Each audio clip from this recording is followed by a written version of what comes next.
Hello everyone, my name is Yash. I'm someone who is interested in learning data science, and to learn data science you have to also master statistics. So that's what we are going to do.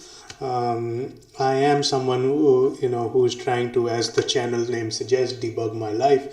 Certain opportunities passed me by, and I was not prepared to take them, and I don't want that to happen. So I want to acquire certain skills, data science, statistics. These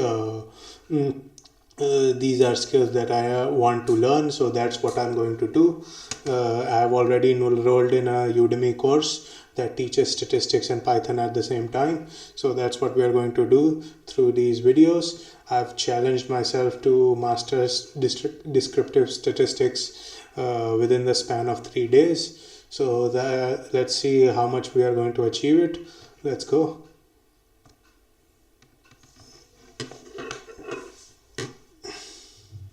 Hi, welcome to Python World. In this video, we will introduce you some convenient tools to use Python.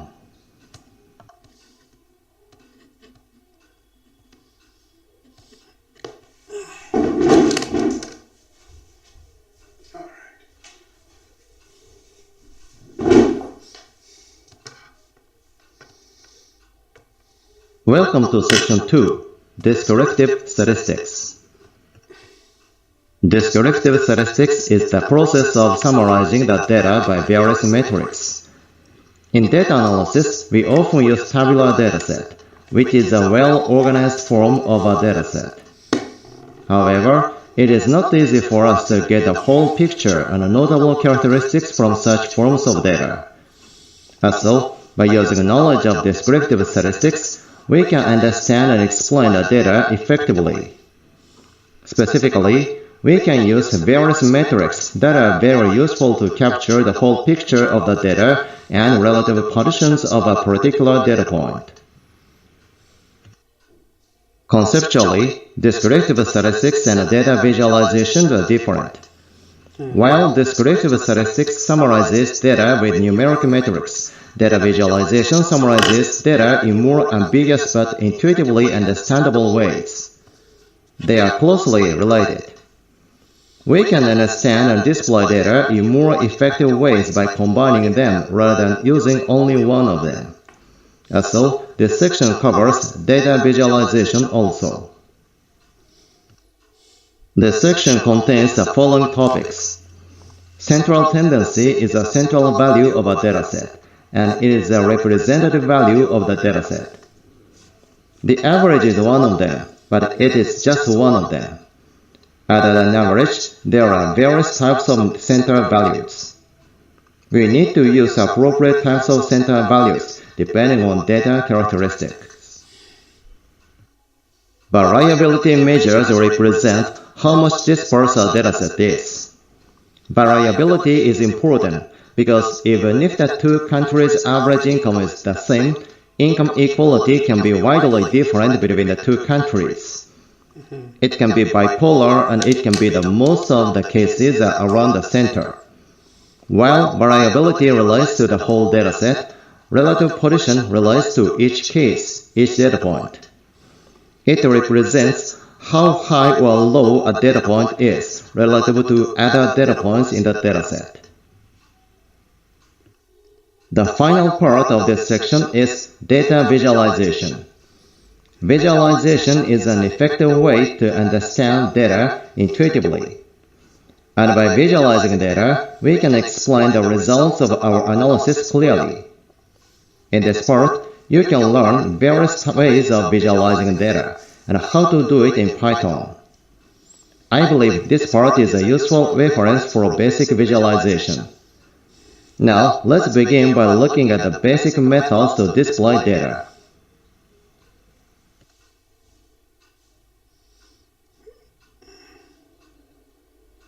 First, let's see what the frequency table is. Let's see the table which shows the student's score of statistics.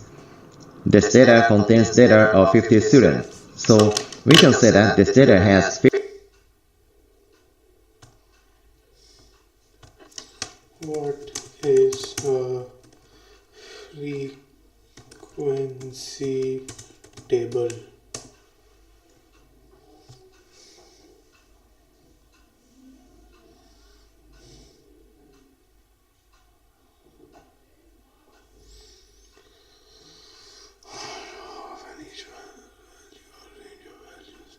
So as you can see, a frequency table is a way to organize data into a table that shows how often value or a range of values, so called a class, occurs in a data set. Okay.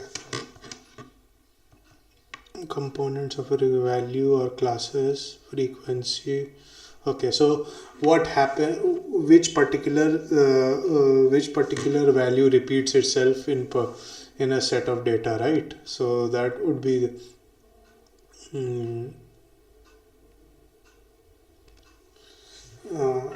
okay.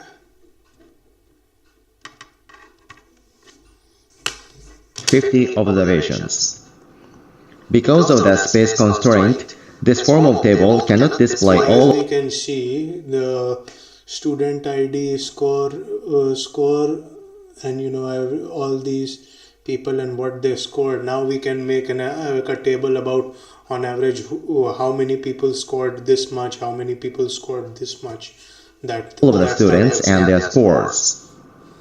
And even if we can display all the 50 students, it is not very easy for us to see the whole picture of the students' performance from this table.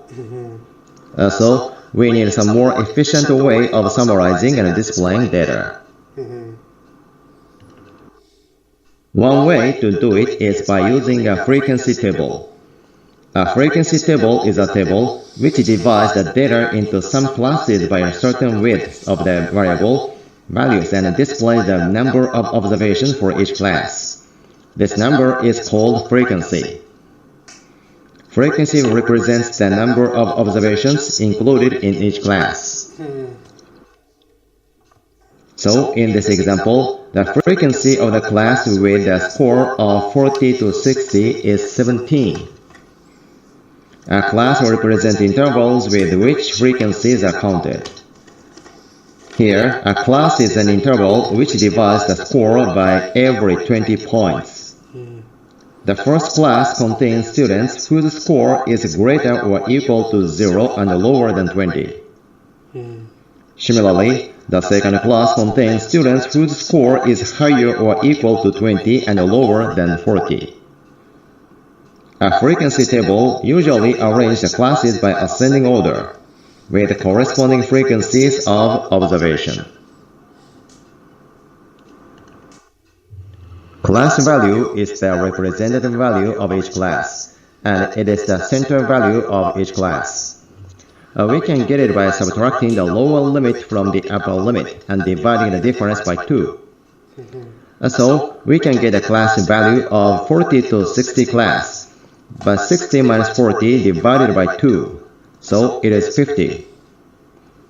The distance between the lower limits of consecutive classes is called class width. So here, it is 80 minus 80 minus 40 divided by 2, so it is 50. Okay.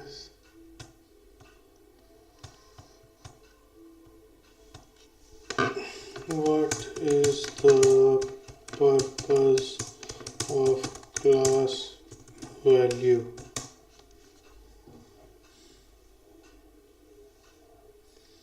The group a range of data values that are categorized if it is for group data. When simplify by grouping classes, you reduce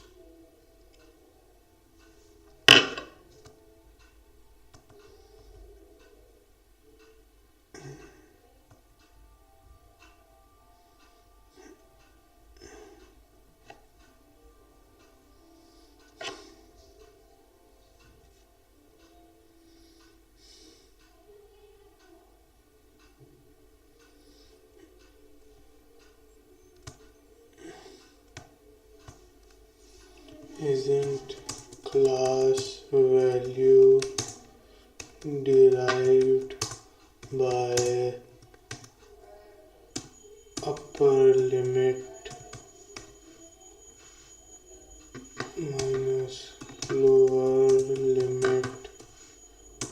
divided by 2.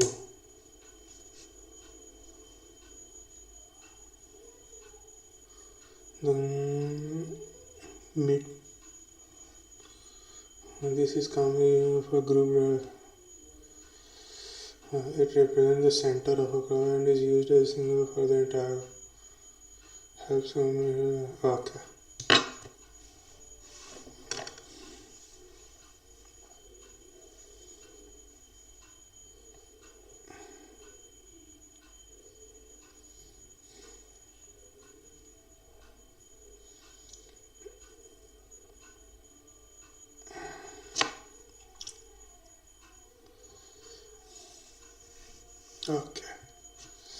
Okay, I get the general idea of what that is. The distance between the lower limits of consecutive classes is called class width. So here it is 80 minus 60, so it is 20. The relative frequency is calculated for each class. It is the proportion of the number of observations in the class to the total number of observations included in the dataset. Okay. What is relative frequency? I spelled frequency wrong. Relative frequency is a proportional percentage of total data that falls within a particular category. The way to compare the frequency category to the overall data sum. Frequency of a class divided by total frequency. Okay.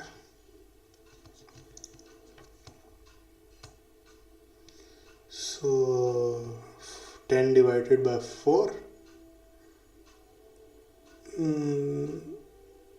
4 divided by 2 by 5. 2 by 5. No, that's not it. Relative frequency would be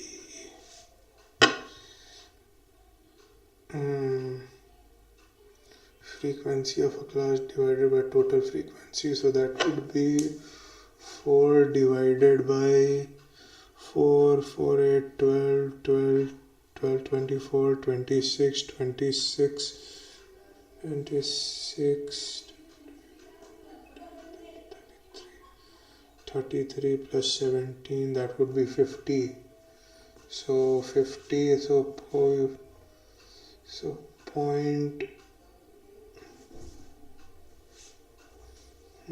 2 by 25. Okay, I got it. Okay. So we can calculate it by dividing the frequency of each class by the total number. So this relative frequency is derived by 4 divided by 50. So it's frequency total frequency divided by total frequency. So it's 4 divided by 4 plus 8 plus 17 plus 14 plus 7, which is 50. Number of observations included in the dataset. Class frequency. When we use a sample dataset, the number of observations in a sample is called sample size. So since the total number of we might as well get ahead of it with, let's go what's cumulative frequency. What is cumulative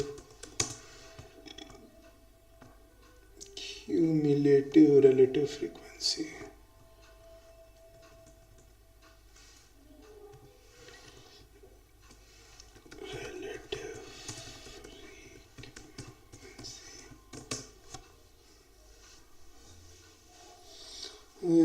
The running total of the relative frequency showing cumulative frequency divided by total frequency. Sum of relative frequencies up to a class. What does that mean? Okay. So here it would be 8. So this time around it would be 12 by 50. That's essentially what it is saying, right? So 12 by 50, that would be 6 by 25, that would be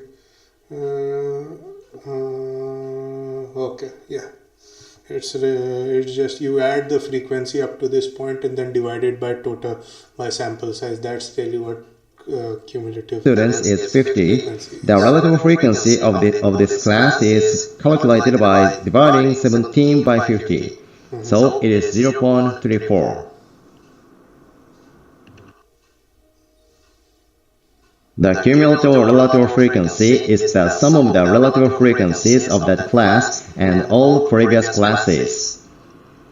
So the cumulative relative frequency of this class is 0.08 plus 0.16 plus 0.34. So it equals to 0.58.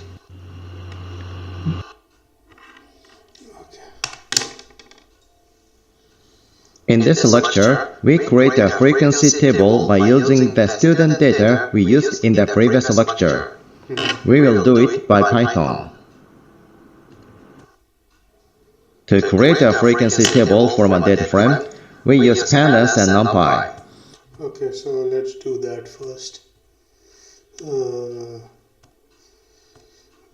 We have a kernel. This is where we will learn Python.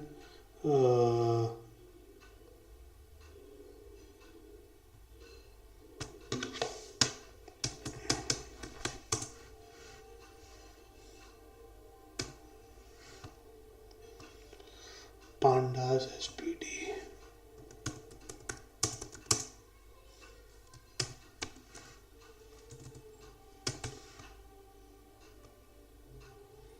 Import NumPy as MP.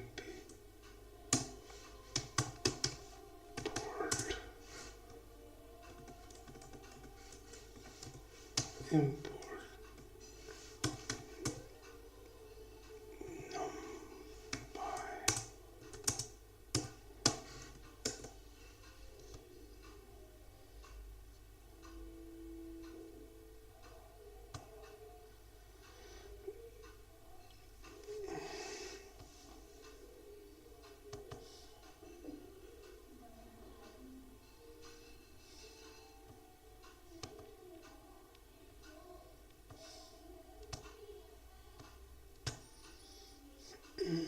Let's see if this I hope it has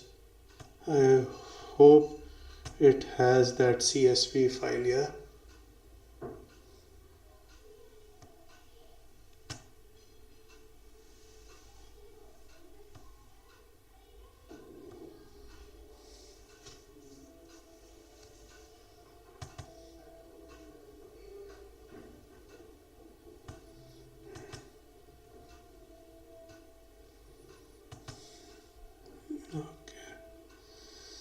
okay, so yeah, that's the okay. So df dot read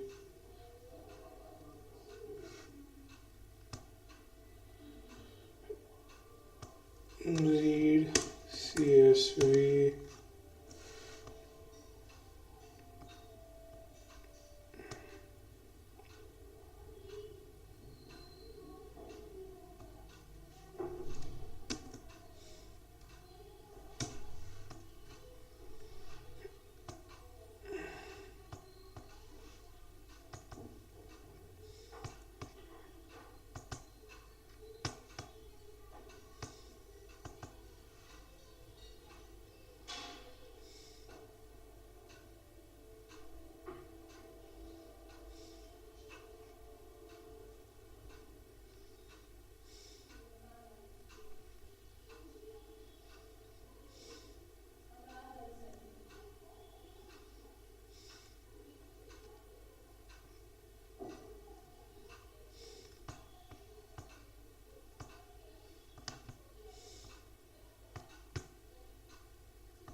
What is df in Python? How to define it?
I can't seem to import pandas.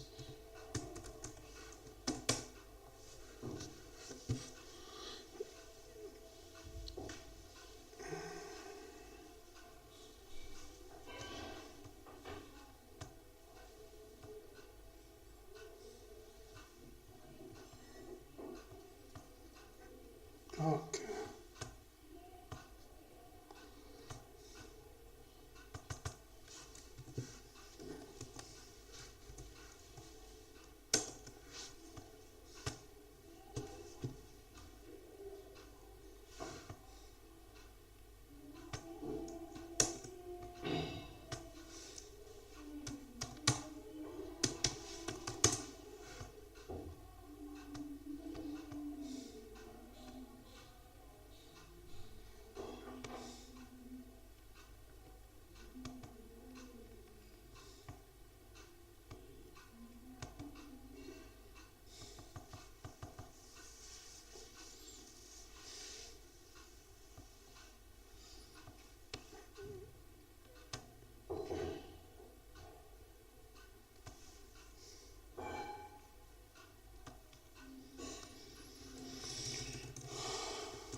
Import pandas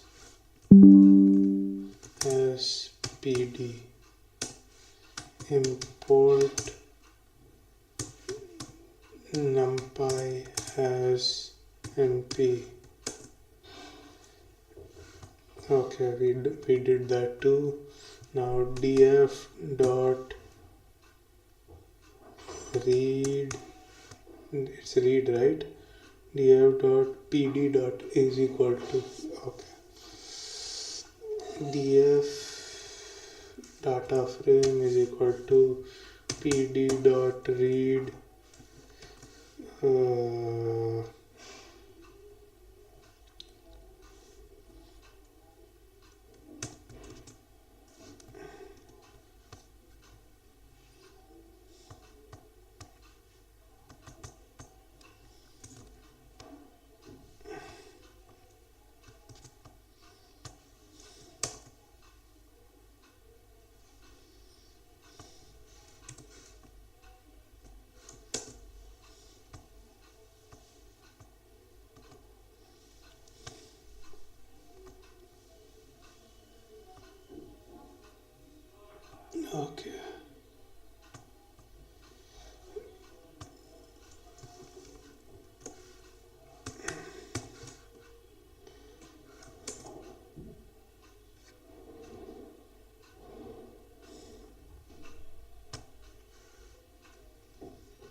what is wrong with this?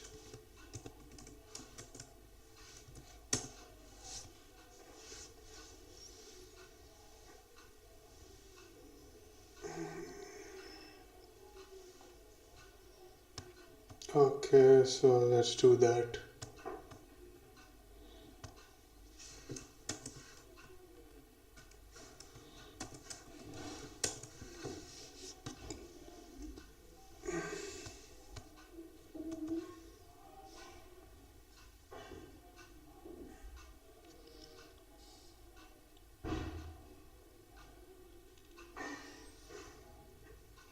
File not found. What the fuck?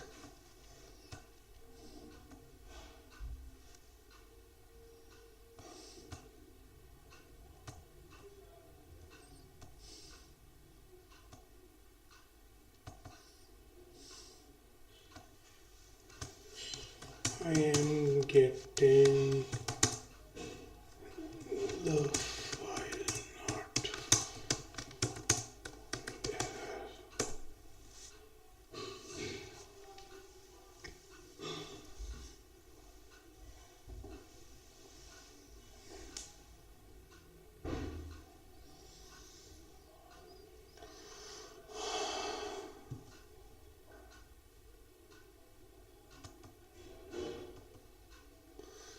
Use the full file path.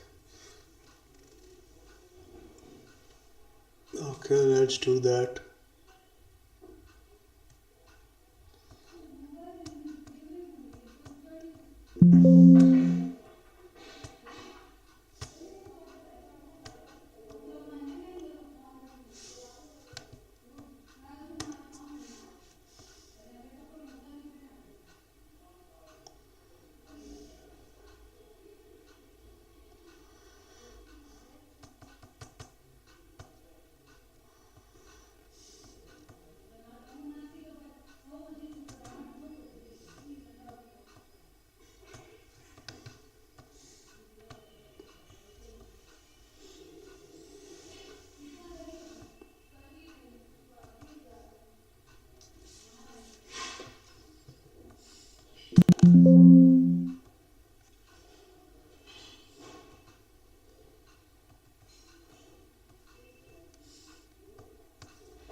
So first, import pandas and numpy.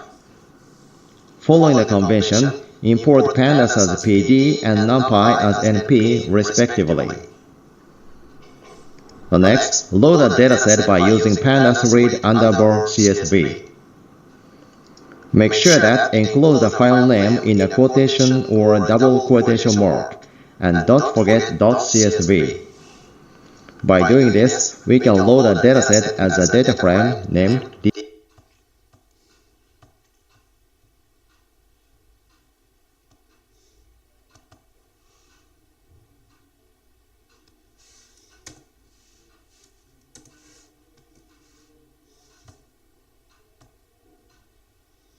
This guy just went in and I think this guy assumes everybody knows everything. What the fuck?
Okay, let's try this.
Hey, you know what? We'll continue this tomorrow. I have some stuff to do.